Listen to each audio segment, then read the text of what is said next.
ये जिंदगी हम आत्माओं के लिए एक इम्तिहान है, अपने अंदर से अपने सबसे अच्छे रूप को बाहर निकालने के लिए। और भगवद गीता इस इम्तिहान को पास करने की सबसे अहम किताब है।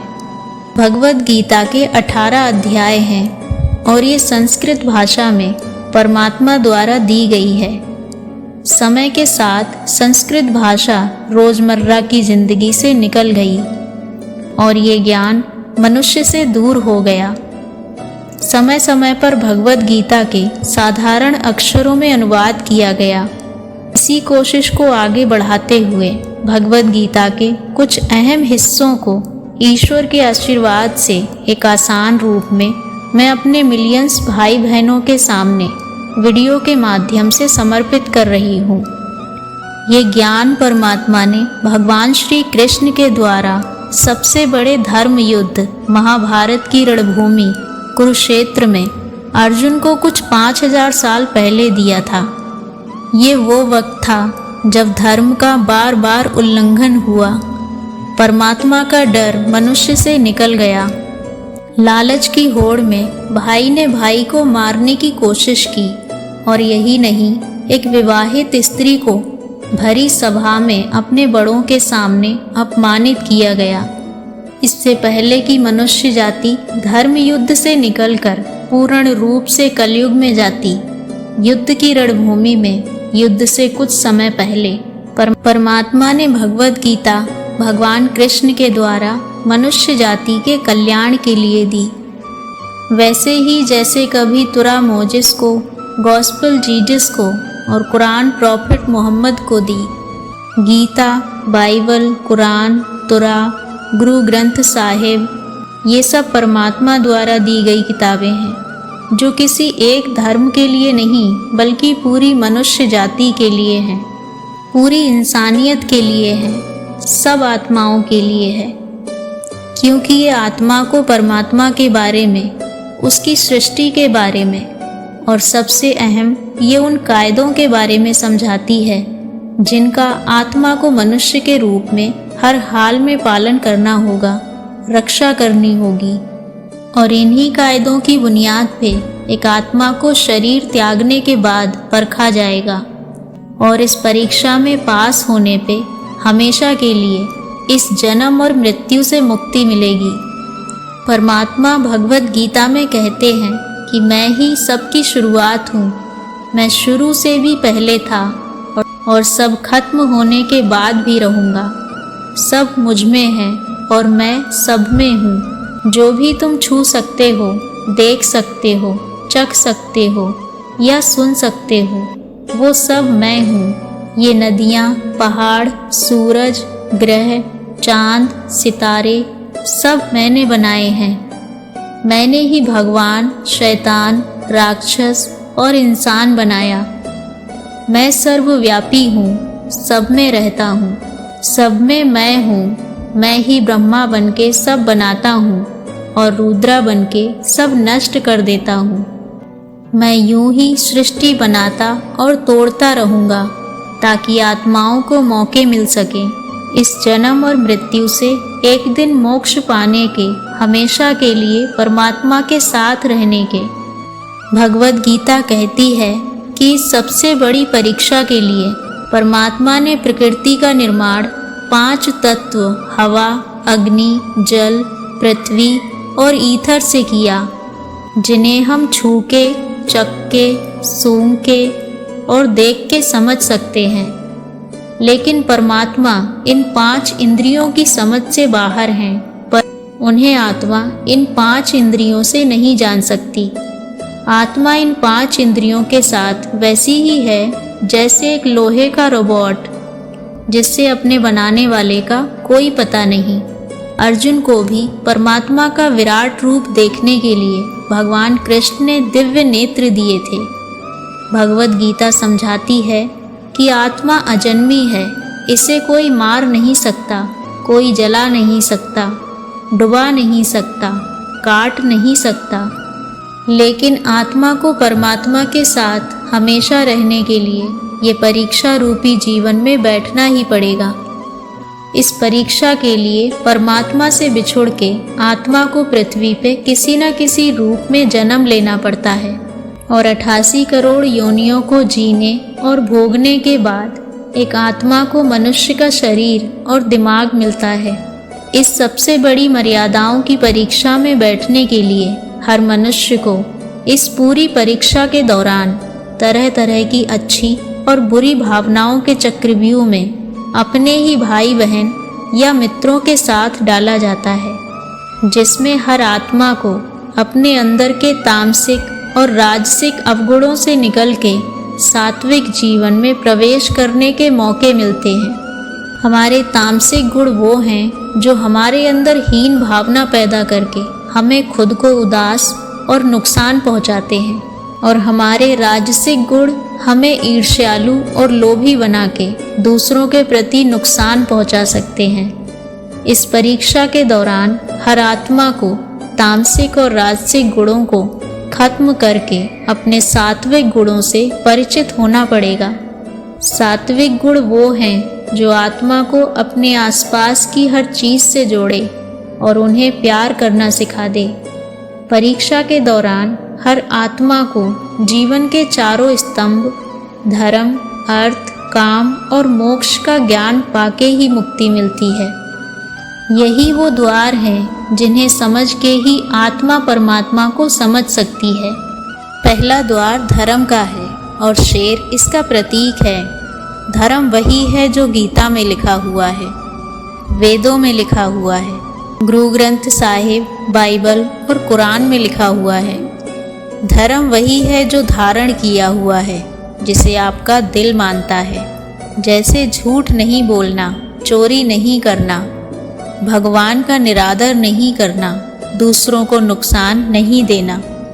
यही सब धर्म है और हर आत्मा को अपने जीवन काल में हर समय धर्म का पालन करना होगा और उसकी रक्षा करनी होगी। दूसरा द्वार अर्थ का है और घोड़ा उसका प्रतीक है। हर आत्मा अपने जीवन काल में अपने पृथ्वी पे होने का अर्थ या मूल कारण समझेगी। इस जिंदगी में भोगने वाली चीज़ें और रिश्तों का आनंद लेगी। अच्छा बेटा या अच्छी बेटी, अच्छा भाई या अच्छी बहन, अच्छा पति या अच्छी पत्नी बनके हर दुनियावी रिश्ते पर खरी उतरेगी और इस परीक्षा को पास करेगी। तीसरा द्वार काम का है। भगवत गीता समझाती है कि हर मनुष्य के अंदर काम, क्रोध, लोभ, मोह, अहंकार और ईर्ष्या जैसी 6 भावनाएं हमें अपने और दूसरों के प्रति नुकसान पहुंचा सकती हैं। इन भावनाओं को हर मनुष्य को हमेशा अपने नियंत्रण में रखना होगा, क्योंकि इनके बहाव में किया हुआ कोई भी काम हमारे जीवन भर की परेशानी का कारण बन सकता है और एक आत्मा संतोष और सादगी से इन भावनाओं पे हमेशा के लिए विजय पा सकती है। चौथा स्तंभ मोक्ष का है और हाथी इसका प्रतीक है। इस परीक्षा रूपी जीवन में हर मनुष्य हर समय कुछ इच्छाएं रखता है। कुछ इच्छाएं एक ही जीवन काल में पूरी हो जाती हैं और कुछ अधूरी रह जाती हैं, और उनके पूरा होने के लिए आत्मा को वापस पृथ्वी पे आना पड़ता है। भगवत गीता समझाती है कि हमारी इच्छाएं ही मूल कारण हैं हमारे पृथ्वी पे वापस आने का, और हम अगर कोई भी इच्छा ना रखें तो हम इस जीवन और मृत्यु से मुक्त हो सकते हैं। ये द्वार माफ़ी का भी है। जिन्होंने आपके साथ बुरा किया उनको माफ़ करके, और जिनके साथ आपने बुरा किया उनसे माफ़ी मांग के मुक्ति पाई जा सकती है। जब तक आत्मा इन चारों दरवाज़ों धर्म, अर्थ, काम और मोक्ष को समझ नहीं लेती, तब तक आत्मा को बार बार इस मनुष्य रूप में आना ही पड़ेगा। परीक्षा का समय खत्म होते ही आत्मा शरीर और अन्य सब वस्तुओं का त्याग कर देती है।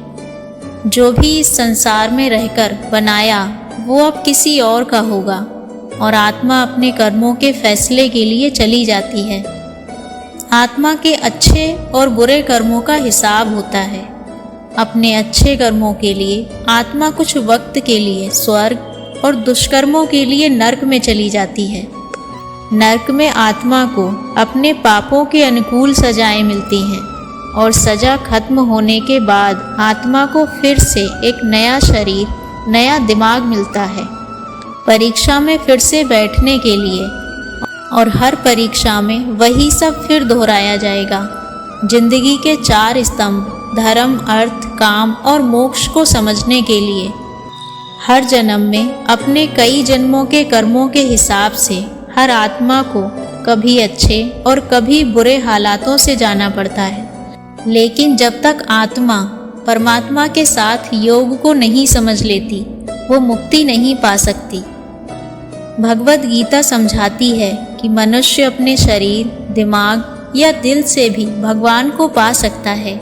शरीर द्वारा किए कर्मों के माध्यम से परमात्मा को पाने को कर्म योग कहते हैं। ऐसे कर्म जो परमात्मा की इच्छा से हों और दूसरों के कल्याण के लिए हों। वाल्मीकि ने रामायण लिख के, श्रवण कुमार ने अपने माता पिता की सेवा और उन्हें चारों धाम की यात्रा करवा के, मदर टेरेसा ने प्यार और सेवा के माध्यम से, और मैडम क्यूरी ने वैज्ञानिक खोज में अपने जीवन का बलिदान दे दिया। भगवद गीता समझाती है कि एक आत्मा दिमाग से भी परमात्मा के साथ योग लगा सकती है। इसे राजा योग कहते हैं, क्योंकि दिमाग या मस्तिष्क सब इंद्रियों का राजा है। एक मनुष्य अपनी आस्था, सांस प्रणाली, आसन, अभ्यास, साधना और तपस्या से परमात्मा को इस योग के रास्ते पा लेता है। इस योग को समझने के लिए हमें अपने अंदर की एनर्जी यानी चक्रा और कुंडालिनी को समझना पड़ेगा। आत्मा मस्तिष्क से मेडिटेशन या ध्यान लगा के परमात्मा के साथ योग लगा सकती है। गुरु शंकराचार्य, स्वामी परमहंस, स्वामी विवेकानंद और उनके जैसे कई योगी इस योग के रास्ते परमात्मा के साथ संधि लगा पाए। परमात्मा भगवद गीता में कहते हैं कि अगर किसी आत्मा को धर्म ना भी समझ आए, योग ना भी समझ आए, पर अगर वो मेरी शरण में आ जाए तो मैं उसके सारे पाप माफ कर देता हूँ। परमात्मा को ऐसी दिल की गहराइयों से पुकार के पाने को भक्ति योग कहते हैं। चैतन्य महाप्रभु, मीराबाई और भगवान हनुमान इस योग के सबसे बड़े उदाहरण हैं। लेकिन कभी आत्मा अपने होने का मूल कारण भूल के धर्म का उल्लंघन करे या पाप के रास्ते पे निकल जाए तो उसे ठीक करने के लिए परमात्मा खुद किसी रूप में पृथ्वी पे जन्म लेते हैं। आइए श्रीमद् भगवद गीता को पूरा पढ़ के इस जिंदगी के असली मायने समझें और परमात्मा के साथ योग लगाएं। श्रीमद् भगवद गीता को दुनिया में सबसे ज़्यादा पढ़ा गया है और सबसे कम समझा गया है। श्रीमद् भगवद गीता का ज्ञान सिर्फ उसी व्यक्ति को समझ में आएगा जो अपने जीवन में आगे बढ़ना चाहता है, तकलीफ़ों को पार करके आगे निकलना चाहता है, या कोई जीवन में सफलता को प्राप्त करना चाहता है, या फिर अपनी जिंदगी जीने के तरीके को बेहतर बनाना चाहता है। वास्तविकता में गीता मनुष्य के जीवन को हर तरह से बेहतर बनाती है। गीता में आपकी हर समस्या का हल है, आपके हर प्रश्न का उत्तर है। गीता आपको जिंदगी में आगे बढ़ने के लिए सही रास्ता दिखाती है। भगवद गीता समझाती है कि जो इंसान स्वयं से खुश नहीं है वो दुनिया में किसी भी चीज़ से खुश नहीं हो सकता। आज के समय में अधिकतर लोग खुशी के लिए भटकते रहते हैं। उनकी खुशी उनके वर्तमान में नहीं होती, या तो उनकी कल्पनाओं में होती है या उनके भविष्य में होती है। जिस इंसान की खुशी इस पल में नहीं है वो खुशी के लिए हमेशा भटकता रहता है। जो इंसान अपने आप से ही खुश ना हो, अगर किसी रिश्ते से भी जुड़ेगा तो उस रिश्ते में भी उसे दुख ही मिलेगा। जिस काम से जुड़ेगा तो उस काम से भी उसे दुख ही मिलेगा। वो जहाँ जाएगा अपने साथ अपने दुख की ऊर्जा साथ ले जाएगा। याद रखना, जगह बदलने से, काम बदलने से, रिश्ते बदलने से खुशी नहीं आती, लेकिन अगर इंसान खुद को बदल दे, जिंदगी में खुशियाँ जरूर आती हैं। वास्तविकता में खुश रहना और दुखी रहना माइंड की प्रोग्रामिंग है। अगर आपने अपने माइंड को बार बार हर चीज़ में उदास होने की ट्रेनिंग दे रखी है तो धीरे धीरे आपका मन खुश होना ही भूल जाएगा। लेकिन अगर आपने अपने मन को छोटी छोटी बातों पे खुश होने की आदत डाली है तो आप जिंदगी के हर पल में खुशियों को जी पाएंगे। इतनी सी बात अगर किसी को समझ में आ जाए तो आप अपनी ज़िंदगी को खुशहाल बना सकते हैं या फिर अपनी ज़िंदगी को दुखों के अंधेरे में धकेल सकते हैं। इसीलिए इसे समझना बहुत ज़रूरी है।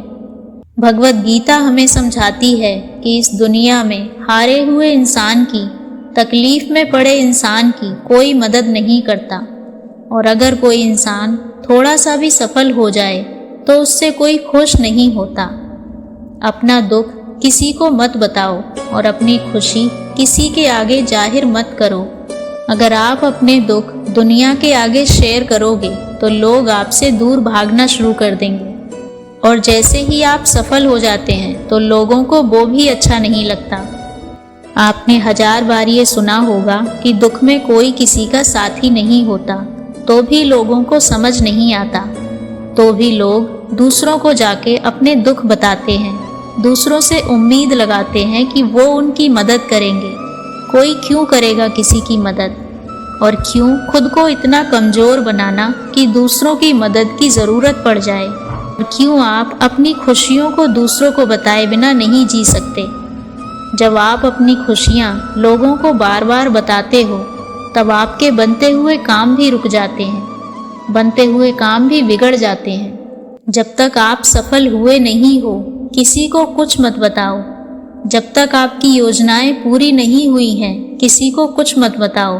और जिस दिन आप सफल हो जाओगे आपकी योजनाएं सफल हो जाएंगी, आपको किसी को बताने की ज़रूरत ही नहीं पड़ेगी। भगवत गीता हमें सिखाती है कि मनुष्य का आहार सात्विक और संतुलित होना चाहिए। कलयुगी आदमी कहीं भी कुछ भी खा लेगा। जिस इंसान को ये समझ नहीं कि क्या खाना चाहिए, कितना खाना चाहिए, कहाँ खाना चाहिए और कैसे खाना चाहिए, वो जीवन की ऊंचाइयों को कभी नहीं छू सकता। आजकल अधिकतर लोग बस स्वाद के पीछे पागल हो गए हैं। कई लोग तो कहते हैं हमारे शहर से 50-100 किलोमीटर दूर एक जगह है, वहाँ खाने का टेस्ट बहुत अच्छा है। शहर से 2 घंटे दूर पराठे बहुत अच्छे मिलते हैं, वहाँ हम रेगुलरली खाने जाते हैं। 2 घंटा जाना 2 घंटा आना सिर्फ एक छोटी सी जुबान के स्वाद के लिए। याद रखना, जो लोग कहीं से भी कुछ भी खा लेते हैं उन्हें इस बात की समझ होनी चाहिए कि उस भोजन में ना पवित्रता है ना प्रेम है। उस व्यक्ति को आपसे कोई प्रेम नहीं है और उस आहार को बनाने में कोई पवित्रता का ध्यान नहीं रखा जाता। लेकिन लोगों को किसी बात से कोई फर्क नहीं पड़ता, बस जुबान पे टेस्ट आना चाहिए। फिर चाहे हमको 10 दिन का सड़ा खाना खिलाया जाए, बस टेस्ट अच्छा होना चाहिए। आज के समय में लोगों के खाने पीने का कोई नियम नहीं है, कोई धर्म नहीं है। जब मन किया तब खाना है, चाहे शरीर बीमार ही क्यों ना हो जाए, चाहे बॉडी को सूट भी नहीं करता हो तो भी खाना है। लोग खाने के लिए, जुबान के स्वाद के लिए घंटों लाइन में खड़े रहते हैं। भगवत गीता हमें सिखाती है इंसान जैसा आहार खाता है वैसे ही उसका मन होता है, वैसे ही वो काम करता है, वैसे ही अनुभवों को फील करता है। श्री कृष्ण कहते हैं कि सात्विक अन्न से मन सात्विक होता है, शांत होता है, खुश रहता है, और जो तामसी आहार करते हैं उनका मन चिड़चिड़ा होने लगता है। ऐसे लोगों को बहुत जल्दी गुस्सा आ जाता है, मन भी अशांत रहता है। जो खाना आप शरीर में डालते हैं वही आपके विचार बनने वाले हैं। भगवत गीता हमें सिखाती है कि अगर दुख से छूटना चाहते हो तो जो कुछ भी जिंदगी में आपको ईश्वर ने दिया है, वो चाहे इंसान हो, घर हो, आपका काम हो, आपके पास जो कुछ भी है, उसके लिए ईश्वर का धन्यवाद जरूर करें। हर सुबह उठकर सबसे पहले ईश्वर को धन्यवाद करें, आपकी ज़िंदगी के लिए, आपकी सेहत के लिए। इस दुनिया में कितने ही लोग अगली सुबह नहीं देख पाते। आपको नई सुबह मिली है तो उसके लिए ईश्वर को उठते ही धन्यवाद करें। एक मुस्कान के साथ दिन की शुरुआत करें। जो लोग धन्यवाद के भाव में जीते हैं उनके जीवन से शिकायत का भाव चला जाता है, और जिसे अपने जीवन में किसी से कोई भी शिकायत नहीं है उसके जीवन में दुख टिक ही नहीं सकता। अगर आपके अंदर ग्रेटिट्यूड का भाव है तो शिकायतें और मन की तकलीफें होंगी ही नहीं। अगर आपने इसे पसंद किया तो इसे औरों को बांटिए ताकि सब आत्माएं अपने यहाँ होने का मूल रूप समझ सकें और इस जन्म और मृत्यु से मुक्ति पाके हमेशा परमात्मा के साथ रह सकें। इस वीडियो के विषय में आपके क्या विचार हैं, हमें कमेंट में ज़रूर बताएं। धन्यवाद।